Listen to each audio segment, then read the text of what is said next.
Everyone, আজকে হলো মহাসপ্তমী। সপ্তমী পুজোর অনেক অনেক শুভেচ্ছা তোমাদেরকে।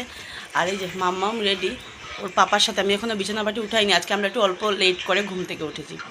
আর মামামের ড্রেসটা তোমাদের দেখাবো। এই ড্রেসটা আর কি ওকে ওর আর কি ভাই আর কি আমার কাকা শ্বশুর দিয়েছে এই ড্রেসটা। তো আজকে এটা পরলো, এখন যাবে আর কি অল্প সামনে একটু ঘুরে উড়ে আর একটু মানে জিনিস নিয়ে আসবে।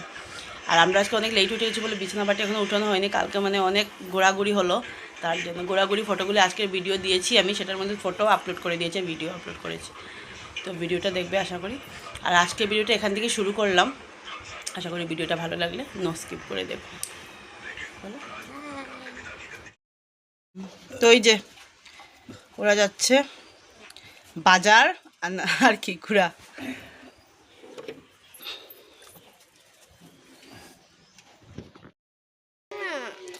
ড্রেসটা লাগে কিরকম লাগছে? বাইরের ড্রেসটা লাগে বল। ভাল লাগছে। ওরা যাবে তো আমার কাজবাজ শুরু, নাহলে কাজবাজ এখনো শুরু করতে পারছে না। এরা যাবে তো, এনারা যাচ্ছেনটা কোথায় আমি সেটাই বুঝি না। একবার জানি বাজার, একবার জানি। আর আমার অবস্থা তো আমাকে দেখে লাগছে নাকি আজকে যে পুজো, সপ্তমী পুজো, তাই জানে বই যেত।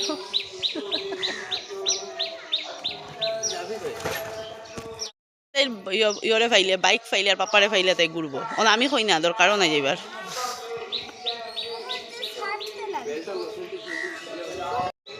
স্ট্রেকেটের মাম্মা কই যাস?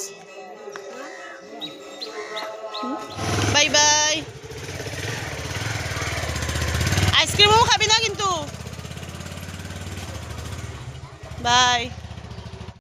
আমার দুনিয়ার কাজ, দুনিয়া মানে অবস্থা। এই অল্প সময় ঘেমে নিয়ে পুরো কাপড়টা কালকে নিয়ে এসেছিলাম ঠাকুরের জন্য, ওইটাই দিলাম। আর পুজো দেওয়া কমপ্লিট করলাম এখন। আজকে অল্প একটু লেট হয়ে গেছে, 12টা বেজে গেছে। এখন এগুলো ভাঙছে। এই যে সাইডেরগুলো এটা লাগে না। সরতো তুমি একটু সরতো, আর সরতো। এই যে মানে এরকম লাগে, নাহলে এই যে এগুলোর জন্য লাগে না আমার যেহেতু। আর দেখবে এরকম না, গদরেজ বলো ওয়ার্ড্রোব বলো, ইয়ের মধ্যে হ্যাঙ্গারের মধ্যে কাপড় রাখলে অনেক জায়গা বের হয়। শুয়ে অ্যাপেল কেটে দিলাম, খেলো। আমি এখন রান্না বসিয়ে দিয়েছি, শুয়ে মোবাইল। স্নান করাবো ওকে এখন। আর আমি এই যে স্নান দান করে পুজো উজো দিয়ে এখন রান্না বসিয়ে দিয়েছি। একবারে রান্না করে 1:30টার দিকে ভাত খেয়ে নেবো, কমপ্লিট হয়ে যাবে। তারপরে একটু ভাবছি যদি সময় পাই একটু মেহেন্দি লাগাবো। কালকে নিয়ে এসেছিলাম, সময়ই পাওয়া যায় না। পুজো পালিয়ে আসলে আর ঘরের কাজ বাজ বোধহয় বেড়ে যায় সত্যি। তো এই যে পনির করব, আর আলু দিয়ে দিয়েছি। আর করবো আজকে পোস্ত দিয়ে।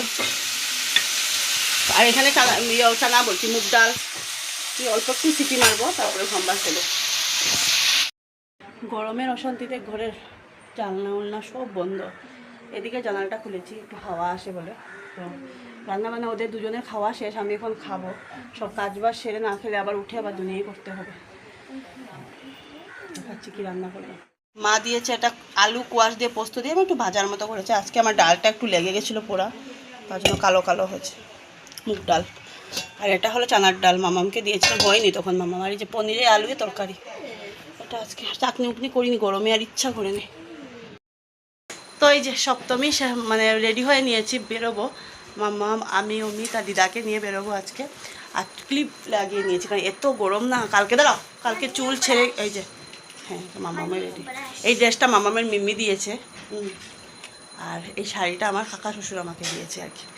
তো ভেবেছি আজকেই লাগাই। আর গরমের অবস্থা দেখো, জাস্ট মুখের অবস্থা। এটা চিন্তা করে লাভ নেই, যখন ঘুরতে যখন যেতেই হবে তাহলে তো ঠিকই আছে না। ঘর থেকে বেরিয়েই আমাদের সামনে যেটা রায়গড়, এটা আমাদের পাড়ার পুজো আর কি। তো এই মাকে দর্শন করে তারপরে এখানে অল্প একটু বসলাম। অমিত বলল যে বাইকটা নিয়ে আসি, কারণ যেহেতু দিদা যাবে তো দিদার জন্য সুবিধা হবে। কারণ এখান থেকে এখানে অটো যেহেতু এখন সব রিজার্ভ যাচ্ছে, তো ওইদিকে তো আমাদের আর কি থাকে 90 থাকে, কিন্তু এবছর দেখলাম যে 10টার পর থেকে 90 দিয়েছে, সন্ধ্যার টাইমে দেয়নি। তো দিদা এত দূর অল্প দূরে যাবেও না, তো ভাবলাম যে না বাইকটা নিয়ে গেলে তো দিদা আর হাঁটতে পারবে। আমার দিদার এমনি কোনো প্রবলেম না, দিদার হাঁটতে প্রবলেম। তো এই যে চলে আসলাম আমাদের এখানে শিববাড়ি, এটা শিববাড়ির পুজো। এবার আমি তোমাদেরকে শিলং যেরকম বলতাম এই পুজো ওই পুজো এটা বলতে পারবো না, কারণ আমি যেহেতু অনেক বছর পর এখানে পুজো দেখা, আমিও একটু কনফিউজড হয়ে আছি। এই যে দিদা চলে গেছে অমিতের সাথে বাইকে, তার জন্য বাইক নেওয়া হয়েছে, কারণ বাইকে যদি না যায় তাহলে দিদা তো পারবে না, আর দিদা তো আমার থেকেও ভালো বসতে পারে না রে মাম্মা। আমি শাড়ি পরে বসাটা না একটু কনফিউজ, কারণ শাড়ি যেহেতু আমার লাগানো হয় না, তো দিদা ভালোভাবে গিয়ে ওখানে গিয়ে মানে রাইস মিলে গিয়ে যদি দিদা যদি নামা যায় তাহলে আমি তো দুজনে হাঁটতে পারি, পুজোর সময় তবে হেঁটে ঘুরতেই ভালো। যতগুলো জানি ততগুলো আমি তোমাদেরকে বলবো। এই পুজোটা হলো মামামের স্কুলে উল্টো পিঠে যেটা হয় আর কি, রাইস মিলের পুজো বলে ওইটা আর কি, এইটা আর কি। এই পুজোটা খুব সুন্দর হয়েছে, উপরের এটাও ডিজাইনটা খুব সুন্দরই হয়েছে, আর খুব ভিড়, মানে খুব ভিড় বলবো, কারণ আজকাল তো মানুষ পঞ্চমী থেকেই দেখা শুরু করে দেয়, আমাদের এখানে ঠাকুর ঢুকেও যায় পঞ্চমী থেকে প্রতিমাগুলো, তো তার জন্য দেখা শুরু হয় যে আসলে সবারই তো পুজো মানেই তো আমাদের এই বাঙালিদের এই 4 দিন 5 দিন আনন্দ। তো দেখো আমি এখানে প্রদীপও আর কি জ্বালানো হয়েছে, আর জুবিন গর্গ স্যারের কি এটাও দেওয়া হয়েছে আর কি, ওনার আর কি একটা শ্রদ্ধাঞ্জলি। খুব ভালোও লাগলো দেখে, কারণ উনি ইয়েটা সব ইয়েতে থাকাটা বোধহয় আমার মতে খুবই ভালো, খুব ভালো লাগলো যেখানে যেখানে দেখলাম। আর এই যে দিদা কি দাঁড়াতে, দিদাকে বললাম ওইদিকে দাঁড়া, দিদা আর যাবেও না এখান থেকে আর কি, দিদা ঘুরে যাবে, ঘুরে চলে যাবে, কারণ দিদা বলছে যে দিদা যেহেতু গরম মানে সহ্য করতে পারেও না, 1 নম্বর। 2 নম্বর কথা হলো বলছি না আমি 2-3টে দেখেছি ঠাকুর, হবে আমার আর লাগবে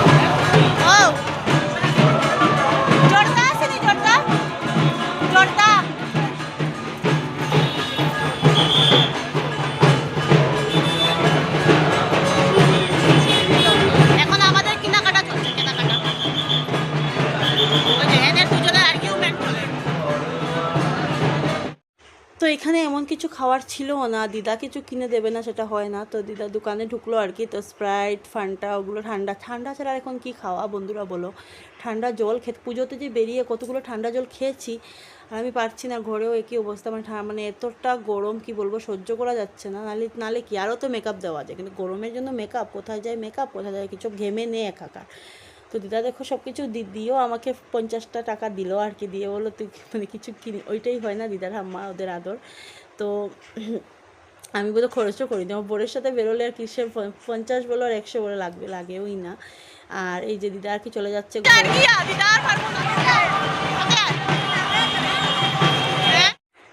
তো ও বললো দিদাকে নিয়ে ঘরে রেখে আসি, দিদাও বলছে, তাই বললাম ঠিক আছে। 2-3টে প্যান্ডেল দেখেছে, প্রতিমা 2-3টে দেখেছে হবে, আর স্বাভাবিক মানে আমি একটা ভয় পাই, আজকে তো জোর করে দেখে নেবে, কিন্তু আমাদের যেহেতু নবমীর দিন আর কি গুরুদেবের ভোগ থাকে প্রত্যেকটা বছরে, অসুস্থ হয়ে পড়লে দিদা অসুস্থ হয়ে পড়লে কীভাবে হবে। আর সবচেয়ে বড়ো কথা হলো দেখো ঘরের মধ্যে পুজো পালির মধ্যে কেউ মানে কোনো একজন যদি মেম্বার যদি অসুস্থ হয়ে পড়ে, সেটা থেকে আর বড়ো মানে আনন্দটা একদম মাটি হয়ে যায়। তো বললাম ঠিক আছে, আমি জোরাজুরি করছিল, আমি বললাম না থাকুক, হবে 2-3টে দেখেছে তো হবে, জোর করে তো করে লাভ নেই। আর সত্যি কথা বল সবচেয়ে আগে শরীরটা, তাই না, তারপরে তো আনন্দ। তো ভালোই লেগেছে, দিদাকে বললাম যা কিছু কিনেছো ঘরে নিয়ে চলে যাও, ঘরে গিয়ে এসে খাবো, কারণ এখন আর রাস্তার মধ্যে আমার মেয়েকে নিয়ে কি বলবো, আর ও তো শুধু প্যাকেট একটা না একটা চাই, ওর তো আর কেনাকাটার কোনো শেষ নেই, পুজোতে বেরিয়ে যে মানে কীভাবে এত বড় হয়ে গেছে, এখনও খেলনা কিনবে, ওই বাবলস কিনবে, ওই বেলুন কিনবে, এই কিনবে সেই কিনবে, সেটা আর নেশা ওর থাকে। অন্য বাচ্চাদের দেখবে কসমেটিক কিনবে, এটা কিনবে, গলার কিনে, কানের কিনে, নেলপলিশ কিনে, আমার মেয়ের নেশা হলো ওই বেলুন কিনবে, বাবলস ওগুলো। তো এই যে দিদাকে বসিয়ে দিলাম, দিয়ে সব কিছু ঠিকঠাক করে দিলাম, দিয়ে আর কি অমিত আর কি একবারে বাড়িতে নিয়ে রেখে দেবো, অটোয় গেলে তো গল্লিতে অটো ঢুকবে না, গল্লির সামনে রেখে দেবে, গল্লিটাও তো অন্ধকার না, সবের গেটের সামনে লাইটে তবু তো বললাম যে না দরকার নেই, তুমি একদম অমিত বলে গেটের সামনে রেখে আসাটাই বেটার। তো আসলাম, আমরা এখানে দাঁড়ালাম, কারণ যেহেতু আমরা অল্প একটু ঘুরবো, তখন দিদা যখন ঘরে গেছে তখন 8:30 বাজে, আর আমরা এসেছি ঘরে 12:30। এখন যখন ভিডিওটা এডিট করছি এখন বাজে 1:10 বাজে আর কি। তো আমরা পুরো টাউন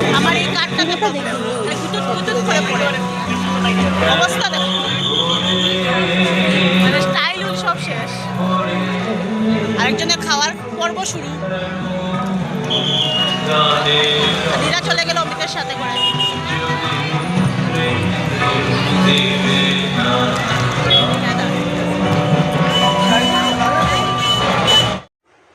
পুরো পুরো মানে শিলচরে তো অনেক পুজো অনেক পুজো অনেক পুজো, কিন্তু আমরা রাঙেরখাড়ির সাইডে যাইনি, যেগুলো শিলংপট্টি সুভাষনগর টগর সব দেখছি, এঙ্কুরি রোড টোড আমরা দেখে নিয়েছি আজকে। আর জানি না কালকে যাবো নাকি, এগুলো অমিত জানে। আর যেহেতু 90 আবার 10টার পর থেকে দিয়েছে বলে হয়েছে, আসার সময় দুনিয়া ঘুরে এসেছি। তো এই যে এগুলো এখন খাচ্ছি বসে বসে, এটা তারাপুর আর কি।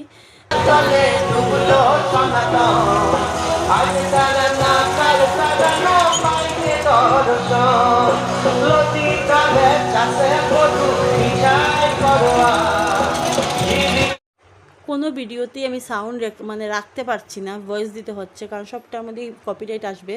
গান চলছে সব জায়গাতেই, তো গান চলে, তার জন্য কপি। আজকাল তো আর কি বলবো, গাইডলাইন এতটা মানে করে দিয়েছে, টাইট করে দিয়েছে, ভালো করে ফিটিংস করে দিয়েছে, যাতে মানে অল্প থেকে অল্প 19 থেকে 20 হলেই মানে একদম কপিরাইটের ইয়েটা দিয়ে দেয়।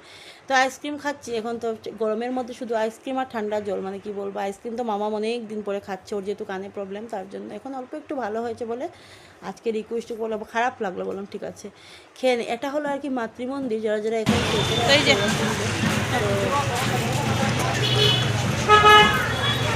হেঁটে ঘোরার মজাই আলাদা, শক্তি নেই বাইরে, লাইটটা সুন্দরই। এটা হলো সুভাষনগরের পুজো আর কি, বেশ ভালো লাগতো আগে, মানে অনেকই হতো, এখন তো চেনাই যায় না, রাস্তাঘাট অনেকটা চেঞ্জ হয়। আজকের থেকে আমি 10-12 বছর আগের কথা বলছি, স্বাভাবিক চেঞ্জ তো হবেই, বলো তো বন্ধুরা। খুব সুন্দর বানিয়েছে, মোবাইলে ফেসবুকে দেখেছিলাম, আজকে রিয়েলও দেখে দিলাম, খুব সুন্দরই হয়েছে। এগুলো যেহেতু থিম পুজো আর বেশ ভালোই লাগে কিন্তু। তো সপ্তমী পুজো বলে লাগছেই না, এতটা লোকজন, এতটা আগে কিন্তু সপ্তমী পুজোতে কোথায় আর এতটা লোক বেরোতো, কিন্তু এখন তো মানে পঞ্চমীর থেকে ঘোরা শুরু। তো আর এই যে আমি তো মানে কি বলবো, চুলগুলোকে কোনো রকম এরকম করে রেখেছি, তারপরে তো আমি একদম ডাইরেক্ট একদম মানে উঠিয়ে দিয়েছি, কারণ গরমে না রাখাও যায় না। আর যদি চুলগুলো মানে একদম বেঁধেও বেরোক এরকম লাগে, তাই না, একটু যে পুজোর সময় একটু সুন্দর করে বেরোলে তো ভালোও লাগে দেখতে, কিন্তু সেই বেরোনোর জন্য তো সাহস থাকতে হবে, সাহস মানে গরম। আর আমার কেন জানি না অতিরিক্ত, আমি অনেককে রাস্তায় দেখেছি এতটা ঘেমে এতটা নিয়ে কেউই থাকে না, আমার যেমন একটু বেশি, বোধহয় গরম সহ্য করতে পারি না বলে নাকি এটাই হবে।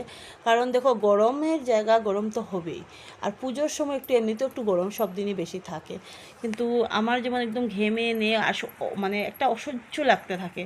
তাও তো বলবো যে মানে মেকআপ বেশি একটা করিনি বলে গলে গলে পড়িনি, নাহলে যদি বেশি করে একটা মেকআপ করতাম সব গলে উলে পড়তো, কারণ যেহেতু ঘাম বেরোয় তাহলে আর কোথায় হবে। তো এই যে এই পুজোটা না আমার বেশ ভালো লেগেছে, তার জন্য এগুলো দেখো লাইটগুলো খুব সুন্দর হয়েছে। আর এখানে দেখো একটা মানে একটা হার্ট শেপ আর কি ছিল, বাটারফ্লাইও ছিল, অনেক কিছু ডিজাইন ছিল, বেশ ভালোই লাগে সুভাষনগরে যেটা পুজো, এটাই তো সুভাষনগরে। কি আমি প্লিজ, আমার যদি ভুল টুল হয় তোমরা প্লিজ করো, কারণ আমি তো এতটা মানে জানিও না, যতটুকু জানছি ততটুকু আর কি।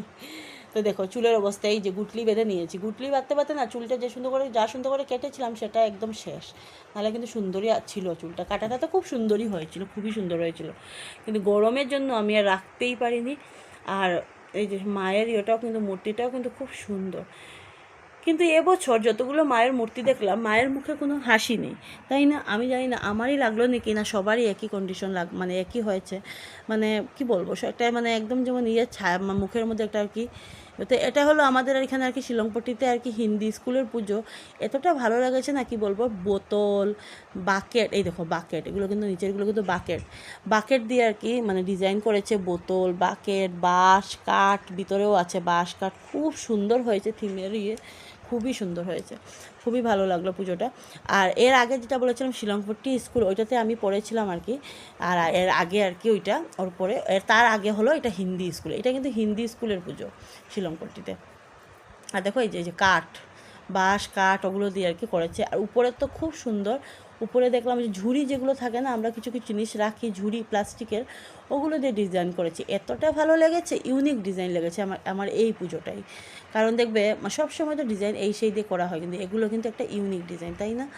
আর মানে মায়ের ইয়েটাও খুব, প্রতিমাটাও খুব সুন্দর হয়েছে, খুবই সুন্দর হয়েছে। আর মানে আমার মামা আজকে বলছিল, মামা যেই জায়গাতেই যাই সেই জায়গাতেই একই ঠাকুর কেন, আমি বললাম না দুর্গাপুজোতে তো এক ঠাকুর থাকবেই, ওকে কে বোঝায়।